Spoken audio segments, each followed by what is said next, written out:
szép vidék, tökéletes lesz a népemnek. A te népednek?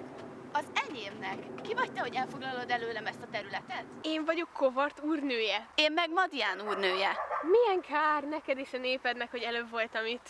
Mi? Hogy te voltál itt előbb? Tévedsz, hiszen az én talpam előbb érintette a talajt. Szeretnéd, ha úgy lenne. Mi?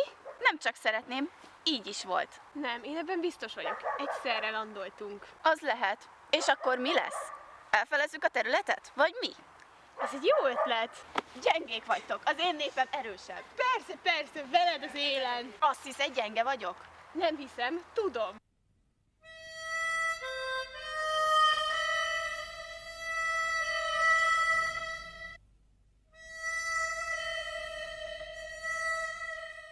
Jó, akkor küzdjünk meg, és meglátod, hogy nem. Aki nyer, azé a terület. Rendben, keressünk egy helyet, ahol laposra verhetlek.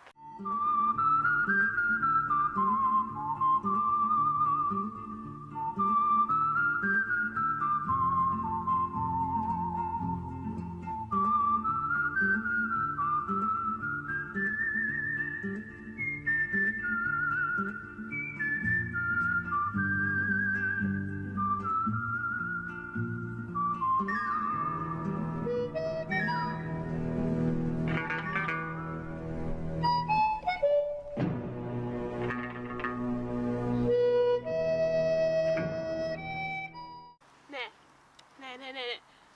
Csak őt ne! Ez a nagy hűhó. Ez csak egy nyúl. Simán elbánok vele. Gyere, nyuszika! Gyere!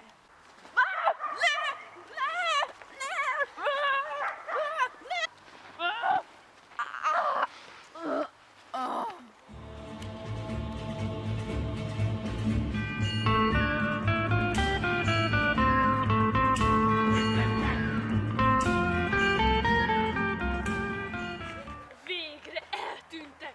Erre vártam! Fopat népe, ismerkedjetek meg az új otthonotokkal!